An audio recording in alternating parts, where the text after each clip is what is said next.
किताबों के शौकीन दोस्तों, आपको ऑडियो बुक पल्स पर बहुत बहुत खुशामदीद। आज हम एक ऐसी किताब का सफ़र शुरू करने वाले हैं जो आपकी सोच, आपके यकीन और आपके दुनिया को समझने के ज़ाविये को हमेशा के लिए बदल देगी। क्या आपने कभी ये सोचा है, हम इंसान आखिर इतने उदास और खालीपन का शिकार क्यों हैं? हालांकि हमारे पास हर सहूलत, हर टेक्नोलॉजी और हर आसानी मौजूद है। हम दिन रात पैसों के पीछे क्यों भागते हैं? हम मज़हब, सल्तनतों और कौमों के लिए क्यों लड़ते हैं?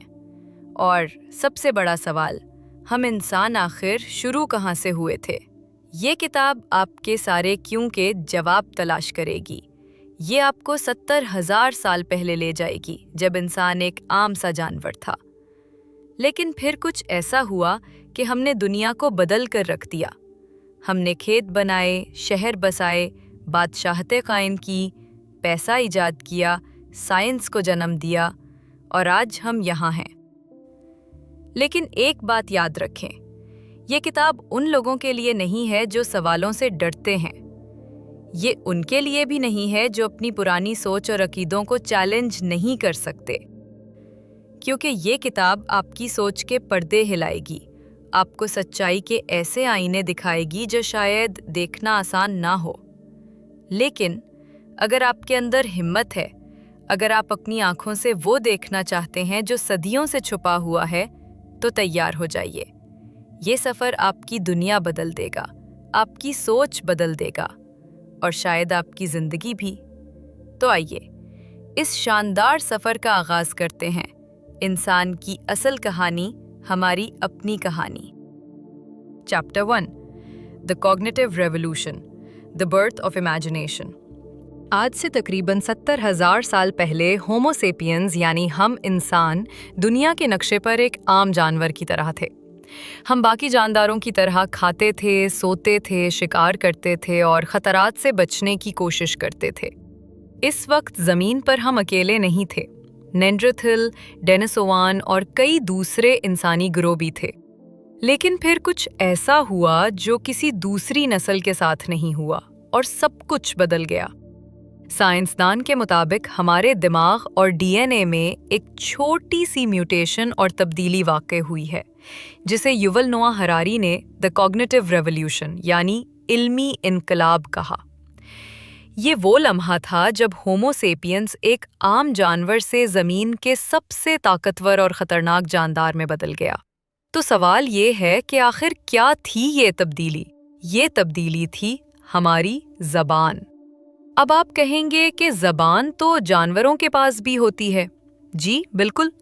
बंदर खतरे में पड़ने पर चीखते हैं, परिंदे अपने ग्रुप को बुलाते हैं, शहद की मक्खियाँ रक्स के ज़रिए बताती हैं कि शहद कहाँ है।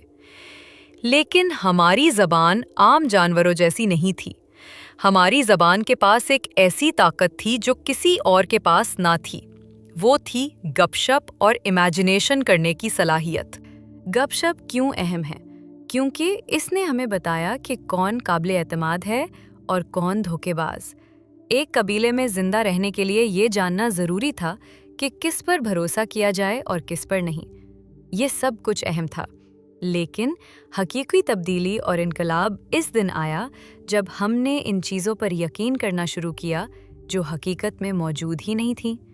मिसाल के तौर, रूह, मज़हब, कवानीन, पैसा, मुल्क और रियासतें।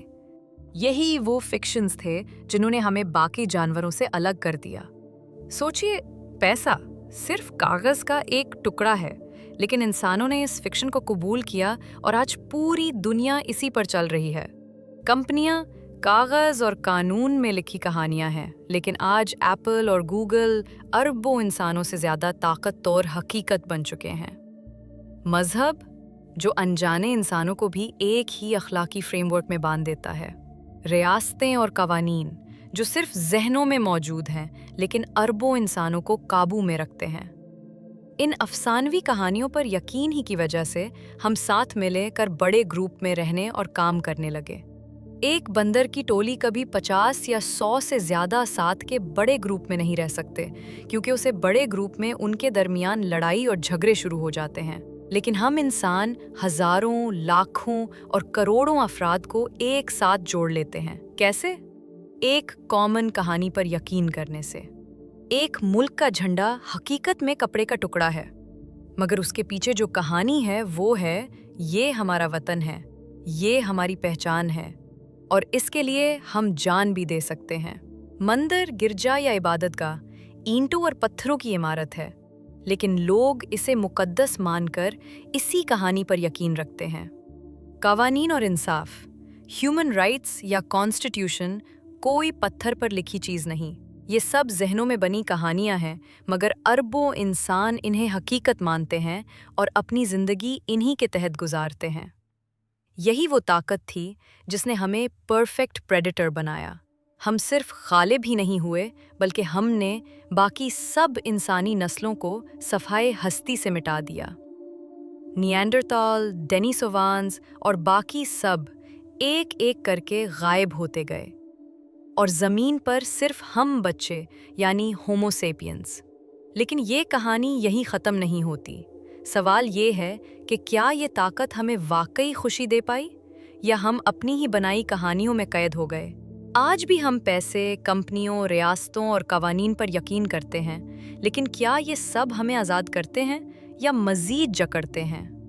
آگے بڑھتے ہوئے ہراری بتاتے ہیں کہ زمین پر اپنی گرفت مضبوط کرنے کے لیے انسان نے جو اگلا قدم اٹھایا وہ بظاہر ترقی لگتا تھا، مگر حقیقت میں وہ کوئی سیدھا راستہ نہیں تھا۔ ہراری اسے تاریخ کا سب سے بڑا دھوکہ کہتے ہیں، ایسا دھوکہ جو آج بھی ہماری زندگیوں کے ساتھ جڑا ہوا ہے۔ یہ دھوکہ کیا تھا؟ اس نے ہماری دنیا کو کس طرح بدل دیا، اور انسان نے اس کی کیا قیمت ادا کی؟ ان سب سوالوں کے جواب ہمیں آگے چیپٹر 2 میں ملیں گے۔ Chapter 2، the agricultural revolution, the greatest betrayal in history. ہم سب نے اسکولوں میں پڑھا ہے، کتابوں میں سنا ہے اور ٹیچر سے جانا کہ ایگریکلچرل ریولوشن یعنی زراعت کا انقلاب انسان کی تاریخ کا سب سے بڑا موڑ تھا۔ یہی وہ وقت بتایا جاتا ہے جب انسان نے شکار اور گھومتے پھرتے رہنے کی زندگی چھوڑ دی، زمین کو کاشت کرنا شروع کیا، فصلیں بوئیں اور بظاہر ایک مہذب طرز زندگی اپنایا۔ ہمیں یہ پڑھایا گیا کہ یہی ترقی کی اصل بنیاد تھی، یہ انسان کے لیے سب سے بڑی کامیابی تھی۔ لیکن ہراری کہتے ہیں کہ حقیقت اس کے بالکل برعکس ہے۔ ان کے مطابق زراعت کا انقلاب تاریخ کا سب سے بڑا دھوکہ تھا، کیونکہ بظاہر تو انسان زمین پر قابض ہوتا دکھائی دیا، لیکن دراصل انسان خود زمین اور فصلوں کا غلام بن گیا۔ سوچئے، شکار کرنے والا انسان آزاد تھا، وہ گھومتا پھرتا، جنگل اور کھیت اس کا ذخیرہ تھے، کبھی گوشت، کبھی پھل، کبھی بیج، خوراک قدرت نے اسے ہر طرف بانٹ رکھی تھی۔ لیکن جیسے ہی اس نے کھیت جوتنے شروع کیے، وہ ایک ہی جگہ قید ہو گیا۔ اب اسے دن رات بیج بونا، پانی دینا، گھاس پھوس کاٹنا، مٹی جو تنی پڑی تھی اسے صاف کرنا، جانوروں کو بھگانا، یہ سب کچھ کرنا پڑا۔ ظاہر میں یہ انقلاب تھا، لیکن حقیقت میں یہ بوجھ تھا۔ انسان کی خوراک تو بڑی نہیں، بلکہ اس کی زندگی مزید مشکل ہو گئی۔ پہلے انسان مختلف اور متوازن چیزیں کھاتا تھا، لیکن اب اس کی خوراک چند اناج تک محدود ہو گئی، زیادہ تر گندم، جو، چاول جیسی فصلیں۔ ہراری کا کہنا ہے، ہم سمجھتے ہیں کہ ہم نے گندم کو قابو کیا، لیکن اصل میں گندم نے ہمیں قابو کر لیا۔ یہ وہ نقطہ ہے جسے وہ تاریخ کا سب سے بڑا دھوکہ قرار دیتے ہیں۔ اس کی وجہ سے ہمارے دماغ میں ایک بڑی تبدیلی آئی۔ یہی پہلی بار تھا جب ہم نے مستقبل کے بارے میں سوچنا شروع کیا۔ اب پہلی بار ہمیں یہ سوچنا پڑا، اگر بارش نہ ہوئی تو کیا ہوگا؟ اگر میرے کھیت جانوروں نے تباہ کر دیے تو خاندان بھوکا مر جائے گا۔ اگر آج فصل نہ بچائی تو کل کچھ کھانے کو نہیں ہوگا۔ یعنی ہم پہلی بار آزادی سے فکر اور خوف کی غلامی میں آ گئے۔ زراعت نے ہمیں زیادہ کھانا دیا اور زیادہ کھانے نے زیادہ بچے۔ پہلے لگتا تھا یہ ترقی ہے، لیکن حقیقت میں یہ ایک جال تھا۔ جتنا زیادہ کھانا ہم اگاتے، اتنے ہی زیادہ بچے پیدا ہوتے۔ جتنی زیادہ آبادی بڑھتی، اتنی ہی زیادہ زمین چاہیے ہوتی۔ زیادہ زمین کے لیے زیادہ محنت، زیادہ فکر اور زیادہ جنگیں۔ زراعت کے ساتھ ایک اور خطرناک چیز آئی، زمین اور خوراک جمع کرنے کا تصور۔ اب کھانے کو ذخیرہ کیا جا سکتا تھا، زمین پر قبضہ کیا جا سکتا تھا۔ اور پھر پہلی بار معاشرے میں تقسیم شروع ہوئی۔ زمین کے مالک بادشاہ بن گئے، کسان صرف ان کے غلام۔ فوج اور مذہبی رہنما بادشاہت کو مضبوط بنانے لگے۔ یوں پہلی بار سماجی ناانصافی، عدم مساوات اور طبقاتی نظام وجود میں آیا۔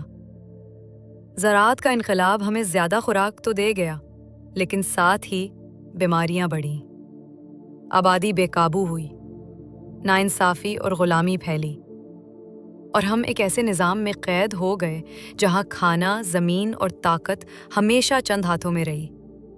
ہراری کے مطابق ہم نے آزادی کو چھوڑ کر غلامی کا راستہ چنا۔ ہم نے فریڈم آف ہنٹنگ کو چھوڑ کر سلیوری آف فارمنگ کو اپنا لیا۔ اب یہ سوال پیدا ہوتا ہے کہ جب لاکھوں اور پھر کروڑوں انسان ایک جگہ آباد ہو گئے، کھیتوں اور بستیوں میں اکٹھے رہنے لگے، تو اتنے اجنبی لوگ کس طرح ایک دوسرے کے ساتھ متحد رہ سکے؟ کیا چیز تھی جس نے ان سب کو ایک قوم، ایک معاشرہ اور ایک نظام میں باندھ دیا؟ ہم سب جانتے ہیں کہ چند درجن یا چند 100 لوگوں کے چھوٹے گروہ کو ساتھ رکھنا آسان ہوتا ہے، لیکن جب یہ تعداد لاکھوں میں پہنچ جائے تو اتحاد قائم رکھنا تقریباً ناممکن لگتا ہے۔ لیکن انسان نے ایسا کر دکھایا۔ یہ کیسے ممکن ہوا؟ یہ وہ وقت تھا جب انسان نے پہلی بار اپنی فطری دنیا سے اوپر اٹھ کر ذہنی دنیا میں قدم رکھا۔ انسان نے 3 سب سے بڑے اور حیرت انگیز افسانے تخلیق کیے، ایسی کہانیاں اور عقیدے جنہوں نے اجنبی لوگوں کو ایک دوسرے پر بھروسہ کرنے پر مجبور کیا۔ یہی وہ افسانے تھے جنہوں نے ہمیں ایک ساتھ جوڑا، بڑے بڑے معاشرے اور سلطنتیں بنائیں، اور ہمیں جنگل کے جانوروں سے الگ کر کے ایک مہذب انسان بنایا۔ تو آخر وہ کون سی 3 ایجادات یا کہانیاں تھیں جن پر پوری انسانیت نے آنکھیں بند کر کے یقین کرنا شروع کیا؟ کون سی خیالی دنیائیں تھیں جنہوں نے حقیقت سے زیادہ طاقت حاصل کر لی؟ اس کا جواب ہمیں اگلے چیپٹر میں ملے گا۔ Chapter 3 The Unification of Humankind: Money, Religion and Empire۔ کھیتی باڑی نے خوراک میں اضافہ کیا، اور اس اضافی خوراک نے آبادی میں بے پناہ اضافہ کر دیا۔ اب انسان صرف چھوٹے دیہات تک محدود نہیں رہے، بلکہ وہ قصبوں، شہروں اور آخر کار بادشاہتوں کی شکل میں بڑی بڑی بستیوں میں رہنے لگے۔ لیکن یہ نئی دنیا اپنے ساتھ ایک بڑا مسئلہ لائی۔ اب لاکھوں لوگ ایک سسٹم ہی کا حصہ بنتے جا رہے ہیں، لیکن اب ان لاکھوں کروڑوں اجنبیوں کے درمیان امن قائم کیسے کیا جائے؟ انہیں کس طرح یقین دلایا جائے وہ سب ایک قوم کی طرح مل جل کر رہے، ایک دوسرے پر اعتماد کریں؟ یہ مسئلہ صرف اناج اگانے کا نہیں تھا، بلکہ لوگوں کے دلوں اور دماغوں کو جوڑنے کا تھا۔ انسان نے اس چیلنج کا حل ڈھونڈنے کے لیے 3 بڑی طاقتیں اور فکشنز، کہانیاں ایجاد کی: پیسہ، مذہب اور سیاسی نظام۔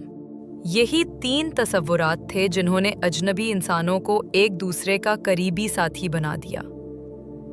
سب سے پہلے آتے ہیں پیسے کی طرف، کیونکہ پیسہ وہ زبان ہے جسے ہر کوئی سمجھتا ہے، چاہے وہ کسی بھی علاقے، نسل یا مذہب سے تعلق رکھتا ہو۔ یہ وہ افسانہ ہے جس نے دنیا بھر میں اجنبیوں کو سب سے پہلے اعتماد کے دھاگے میں باندھا۔ پیسے کی کہانی کو سمجھنے سے پہلے ہمیں پیسے کی ایجاد سے پہلے کی دنیا کو سمجھنے کی ضرورت ہے۔ شروع میں انسانوں نے ایک دوسرے کے ساتھ سامان کی لین دین کے لیے جو نظام استعمال کیا، اسے ہم بارٹر سسٹم کہتے ہیں۔ مثال کے طور پر، اگر ایک کسان کے پاس زیادہ گیہوں ہے اور دوسرے کے پاس دودھ، تو دونوں آپس میں لین دین کر سکتے ہیں۔ لیکن اس سسٹم میں ایک بڑی رکاوٹ تھی۔ ہر وقت دونوں کی ضرورتیں ایک جیسی نہیں ہوتی۔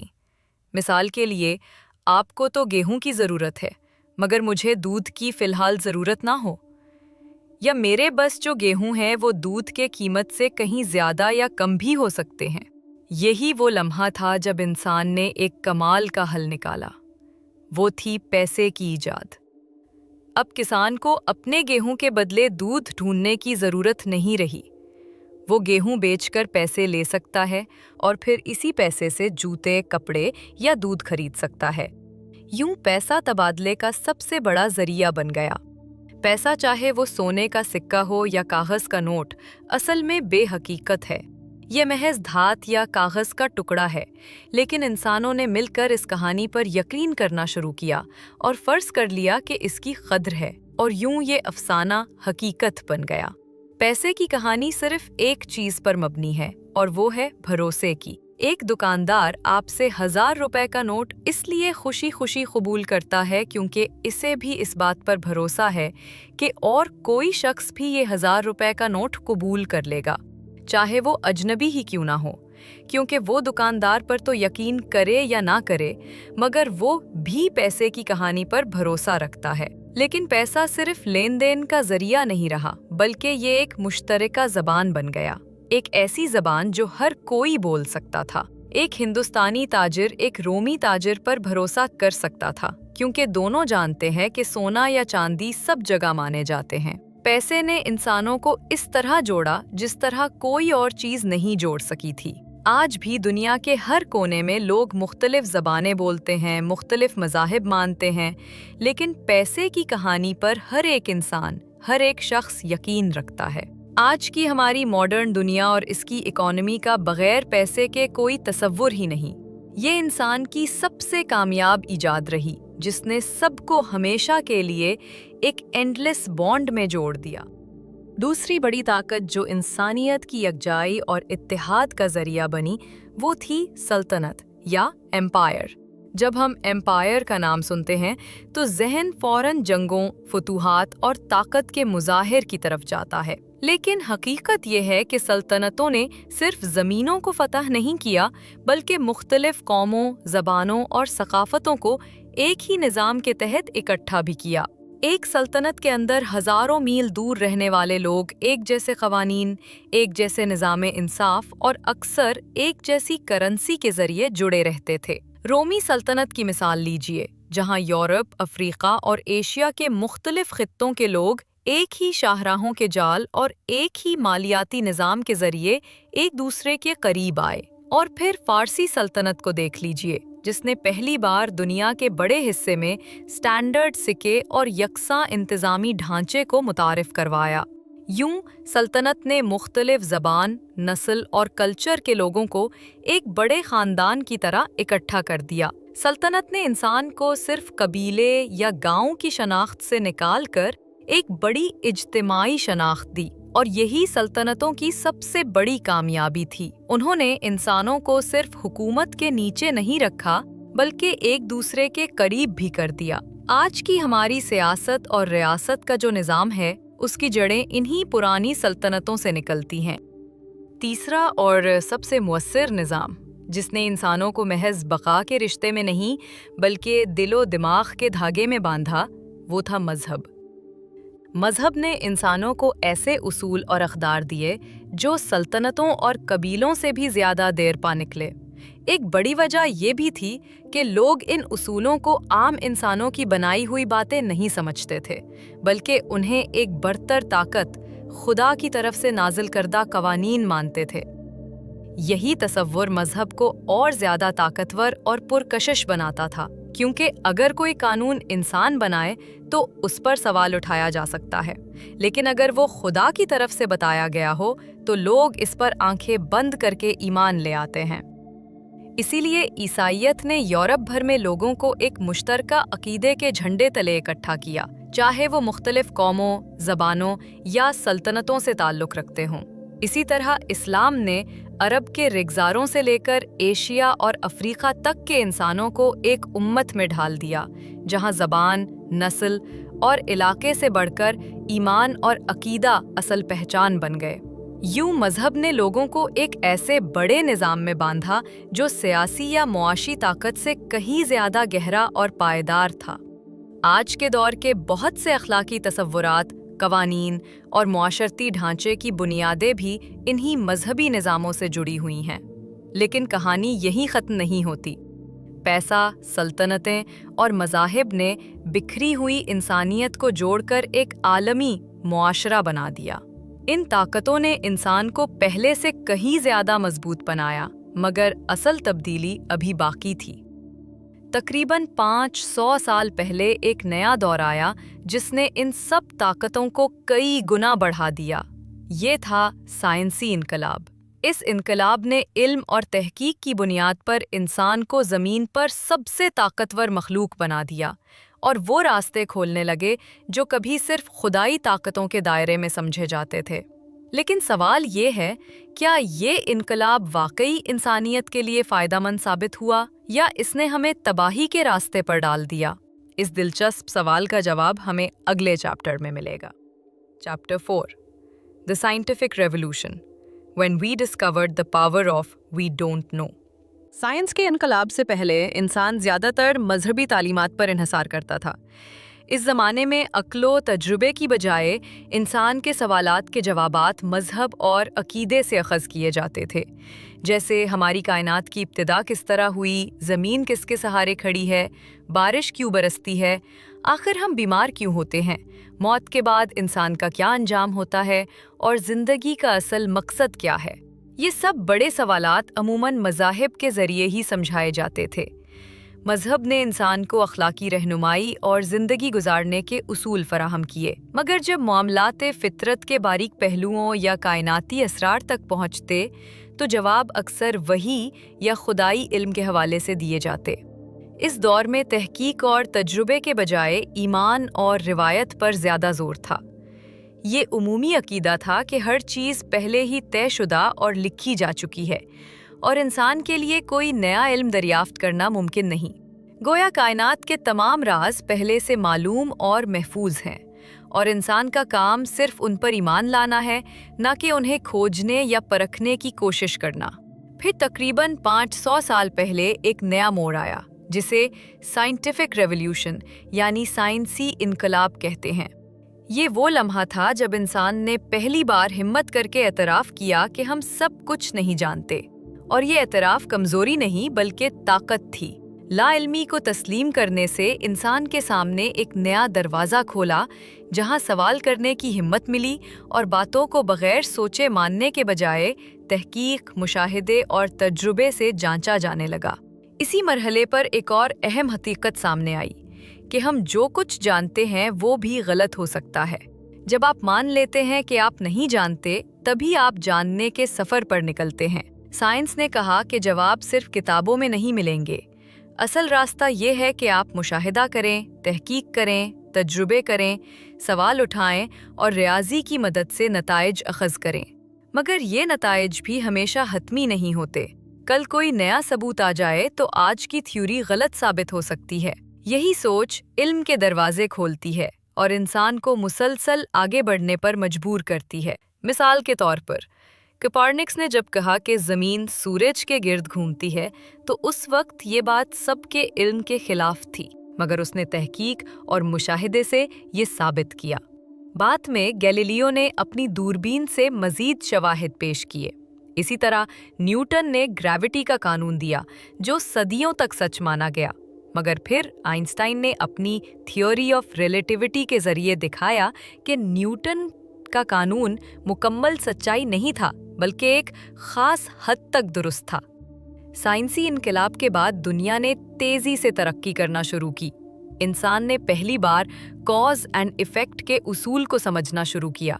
अब हम ये जानने लगे कि कायनात किस कानून पर चलती है, ज़मीन और आसमान की हरकत के पीछे क्या उसूल हैं, इंसानी जिस्म किस तरह काम करता है और बीमारियों के इलाज के लिए कौन से तरीके मुअस्सिर हैं। साइंस सिर्फ दरियाफ्तों तक महदूद नहीं रही बल्कि ताकत हासिल करने और दौलत कमाने का जरिया भी बन गई। ये बात सबसे पहले सरमायादारों कैपिटलिस्ट्स ने समझी। इन्होंने साइंसी तहकीक में सरमाया लगाया क्योंकि उन्हें पता था कि नई इजादात और दरियाफ्तें उन्हें ताकत, मुनाफा और मार्केट पर कब्जा दिलाएंगी। यूं एक नया दायरा शुरू हुआ।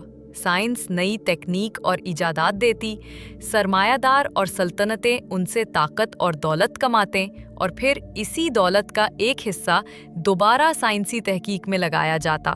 इस तरह साइंस, सरमायादारी और सल्तनत एक दूसरे के लिए ईंधन बनते गए। पुर्तगाल और स्पेन ने बहरी सफ़र में साइंसी आलात और नक्शों की मदद से नए बरे आज़म दरियाफ्त किए, जिन्होंने इनकी सल्तनतें वसी कर दी। बरतानिया ने साइंसी तरक्की की बदौलत सनती इनकलाब बर्पा किया। भाप के इंजन से लेकर फैक्ट्रियों तक सब कुछ ने सल्तनत को दुनिया की सबसे बड़ी ताकत बना दिया। सरमायादारों की फंडिंग ने दवाओं और इलाज की दरियाफ्त को मुमकिन बनाया, जिससे ना सिर्फ जानें बचे बल्कि नौ आबादियाती ताकतों को सेहतमंद फौज और मजदूर मिले। हकीकत ये है, पिछले 200 सालों में जितनी तब्दीलियां आईं वो पिछले 2000 साल में भी नहीं हुई थीं। तिब्बी साइंस ने वो काम किया जो कभी मौजज़ा समझा जाता था। वैक्सीन्स, एंटीबायोटिक्स और जदीद सर्जरी ने लाखों जानें बचाएं। एटमी तवानाई ने एक तरफ बिजली और ताकत फराहम की तो दूसरी तरफ ये हथियार बन गई जो सिर्फ चंद लम्हों में पूरे शहर को मिटा सकती है। इंसान ने चांद पर कदम रखा और खला को तस्खीर करने की दौड़ शुरू कर दी। आज हम सोशल मीडिया और मस्नूई ज़हानत AI के दौर में जी रहे हैं, जहां राब्ता, इल्म और टेक्नोलॉजी बिजली की रफ्तार से बढ़ रहे हैं। ये सब कुछ सिर्फ इसीलिए मुमकिन हुआ कि इंसान ने 500 साल पहले हम नहीं जानते कहकर सच्चाई को तलाश करने का सफ़र शुरू किया। लेकिन इस कहानी का दूसरा रुख भी है। हमने वाकई खुदाई जैसी ताकतें हासिल कर ली हैं। खुराक की किल्लत पर काफ़ी हद तक काबू पा लिया, बीमारियां कम की, जंगों की शिद्दत घटाई। आज ज़्यादा लोग गुर्बत से नहीं बल्कि मोटापे से मरते हैं। ज़्यादा लोग नौजवानी में नहीं बल्कि बुढ़ापे में मरते हैं। ये इंसानी कामयाबी की इंतहा है, लेकिन इस तमाम तरक्की की कीमत भी बहुत भारी रही है। हमने अपनी नेचर को बर्बाद किया, माहौल को आलूदा कर दिया और ग्लोबल वार्मिंग जैसे संगीन मसले को जन्म दिया। एटम बम की इजाद के बाद से हम मुसलसल एटमी जंग के खदशे में जी रहे हैं। तो सवाल ये है कि क्या ये सारी टेक्नोलॉजी और खुदाई जैसी ताकतें हमें वाकई खुश कर रही हैं, या हम एक ऐसी बेचैन मखलूक बन चुके हैं जो कभी मुतमईन नहीं हो सकती। हम इस वक्त एक नाजुक मोड़ पर खड़े हैं। अब हमारे पास सिर्फ दुनिया को बदलने की नहीं बल्कि खुद को बदलने की ताकत भी है। हम शायद होमो सेपियंस के आखिरी दौर में दाखिल हो चुके हैं और एक नई मखलूक जन्म लेने वाली है। ये मुस्तकबिल की मखलूक कैसी होगी? क्या हम वाकई खुदा बनने जा रहे हैं या अपनी ही बनाई हुई ताकतों से तबाह हो जाएंगे? ये वो सवालात हैं जिनके जवाब आपको किताब के आखिरी चैप्टर में मिलेंगे। Chapter 5, homo become God, the future of homo sapiens. हम आज अपनी कहानी के उस नाजुक तरीन और पुरजोश लम्हे पर खड़े हैं, जहां इंसान खुद से सबसे बड़ा सवाल पूछ रहा है, क्या हम हमेशा इंसान ही रहेंगे या किसी नई मखलूक में ढलने जा रहे हैं? ये वो लम्हा है जहां साइंस, टेक्नोलॉजी और इंसान की अपनी ख्वाहिशें मिलकर उसकी पुरानी शनाख्त को बदलने के करीब हैं। आज इंसान सिर्फ बीमारियों का इलाज करने या ज़िंदगी को आसान बनाने पर नहीं रुका, बल्कि वो ऐसी ताकतों की तलाश में है जो उसे मौत पर काबू पाने, जिस्म को नए अंदाज में ढालने और शायद एक दिन खुदा जैसी सलाहियतें हासिल करने के काबिल बना दें। ये सवाल अब सिर्फ फ़लसफ़े या कहानियों तक महदूद नहीं रहा, बल्कि लेबॉर्ट्रियों और मशीनों में हकीकत बनता जा रहा है।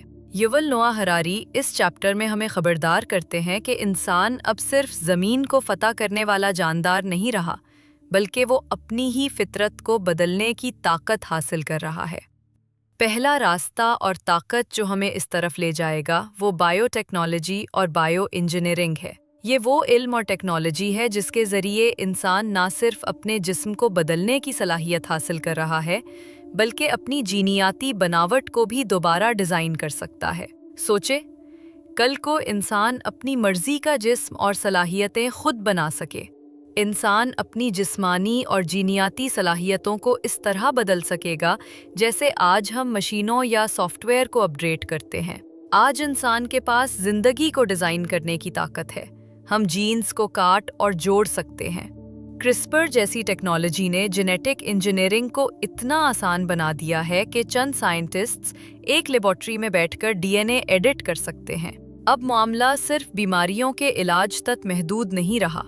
अब सवाल ये है कि क्या हम अपने आने वाले बच्चों को अपनी पसंद के मुताबिक ढाल सकेंगे? सोचें, अगर आप चाहें तो आपका बच्चा लंबा कद वाला हो, नीली आंखों वाला हो या गैर मामूली ज़हानत का मालिक हो। یہ سب کچھ سائنس حقیقت میں بدلنے کے قریب ہے۔ چین میں ایک سائنسدان نے دعویٰ کیا کہ اس نے پہلی بار ایسے بچے پیدا کیے جن کے جینز HIV وائرس سے محفوظ ہیں۔ یہ آغاز ہے ایک ایسی دنیا کا جہاں انسان خود اپنی نسل کی قسمت لکھ سکتا ہے۔ لیکن یہاں ایک بنیادی سوال پیدا ہوتا ہے، کیا یہ ٹیکنالوجی صرف امیر لوگوں کے لیے ہوگی؟ اگر امیر طبقہ اپنے آنے والے بچوں کو اپنی مرضی کے مطابق ڈیزائن کر سکے، مثلاً زیادہ ذہین، زیادہ خوبصورت، زیادہ طاقتور، تو پھر کیا یہ صرف امیر اور غریب کا فرق رہے گا، یا ایک نئی سپیشیز جنم لے گی، ایک ایسی نسل جو باقی انسانوں سے بالکل الگ ہو جائے؟ دوسرا راستہ جو انسان کو بدل سکتا ہے وہ ہے سائبورگ انجینئرنگ۔ اس کا مطلب ہے کہ انسان اپنے جسم کو مشینوں اور ٹیکنالوجی کے ساتھ جوڑ لے۔ سوچیں، ایک ایسا مصنوعی بازو جو عام بازو سے کہیں زیادہ طاقتور ہو، ایک آنکھ جو عام نظر سے بہتر دیکھ سکے، یا ایک دماغی آلہ جو آپ کی یادداشت اور ذہانت کو کئی گنا بڑھا دے۔ کبھی ہم نے سپر ہیروز کو صرف فلموں میں دیکھا تھا، مگر اب حقیقت میں انسان اور مشین کا ملاپ شروع ہو چکا ہے۔ مصنوعی دل لگانے سے لوگ نئی زندگی پا رہے ہیں۔ روبوٹک بازو اور ٹانگیں ایسے افراد کو دوبارہ دوڑنے، کھیلنے اور کام کرنے کی طاقت دے رہی ہیں جن کے اعضاء ضائع ہو چکے تھے۔ ایلون مسک کی کمپنی نیورالنک اس مقصد پر کام کر رہی ہے کہ انسان کے دماغ میں ایک چھوٹا سا آلہ لگایا جائے جو سیدھا کمپیوٹر سے جڑ جائے۔ یوں آپ صرف اپنے خیالات کے ذریعے انٹرنیٹ سرچ کر سکیں گے یا کسی کو میسج بھیج سکیں گے۔ سوچیں، دنیا کتنی بدل جائے گی۔ یہ ٹیکنالوجی مستقبل میں ہمیں بیماریوں اور کمزوریوں پر قابو پانے میں مدد دے سکتی ہے، لیکن اس کے ساتھ کئی بڑے سوال بھی جنم لیں گے۔ اگر مشینیں ہمارے جسم اور دماغ کے ساتھ ضم ہو گئیں تو کیا ہم پھر بھی وہی انسان رہیں گے جو آج ہیں؟ ہماری شناخت، شعور اور روح کا کیا بنے گا؟ کیا یہ تبدیلی انسان کو مزید طاقتور بنائے گی یا ہمیں اپنی انسانیت کھو دینے پر مجبور کر دے گی؟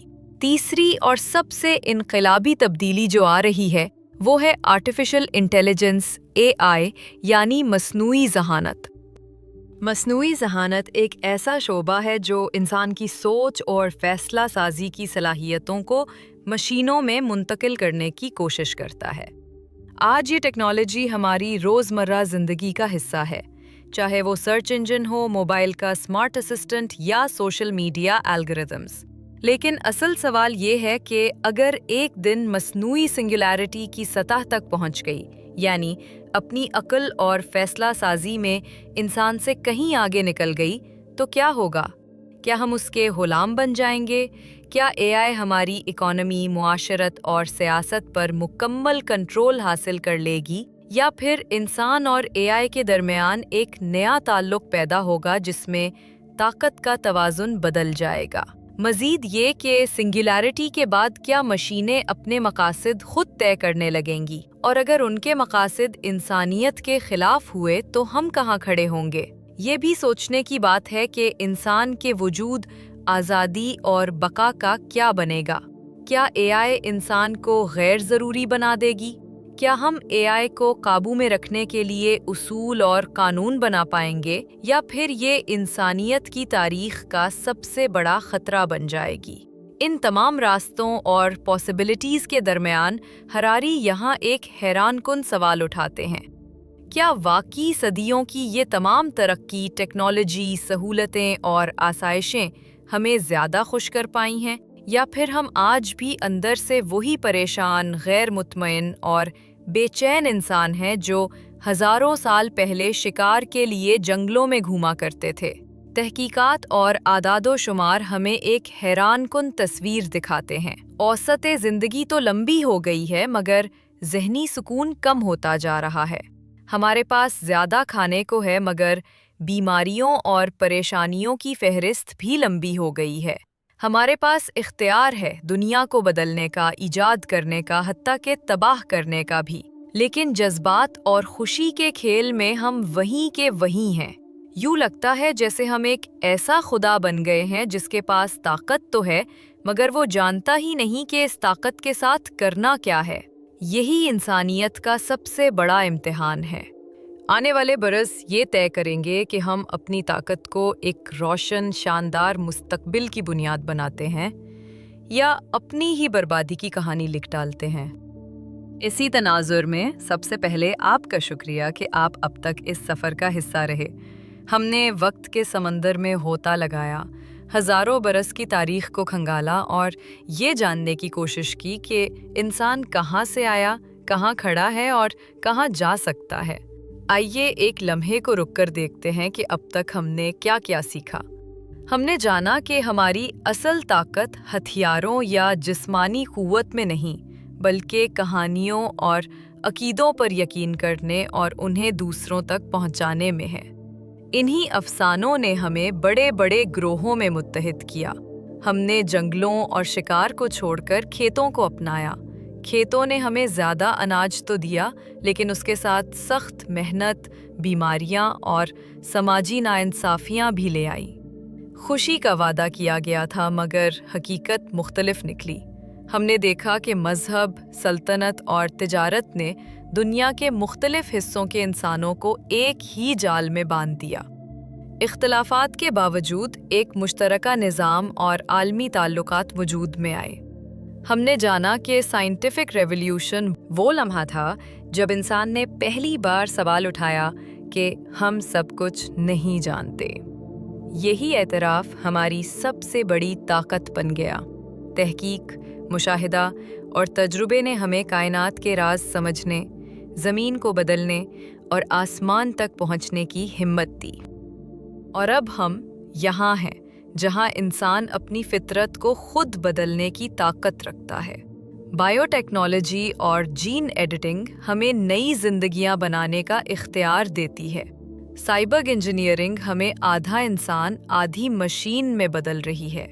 मस्नूई ज़हानत एक ऐसी दुनिया तराश रही है जहां शायद मशीनें इंसान से आगे निकल जाएं।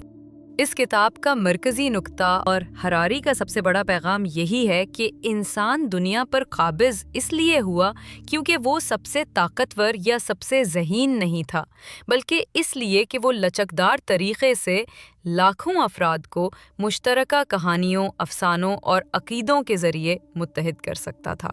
यानी हमारी असल ताकत हमारी कहानियों पर यकीन करने की सलाहियत है। किताबों के शौकीन दोस्तों, ये थी सेपियंस की हैरत अंगेज कहानी। क्या इस ऑडियो बुक ने आपके सोचने के अंदाज को बदला? क्या इसने आपके जहन में नए सवालात जगाए? अगर हाँ, तो अपनी राय और सवालात नीचे कमेंट्स में हमारे साथ ज़रूर शेयर करें। वीडियो को लाइक करें और हमारे चैनल ऑडियो बुक पल्स को सब्सक्राइब करें ताकि हम आप तक मज़ीद ऐसी किताबें और नई सोचें पहुंचा सकें। अगली ऑडियो बुक में हम एक और नई दुनिया की खोज पर निकलेंगे।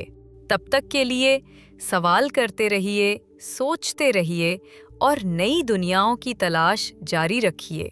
शुक्रिया।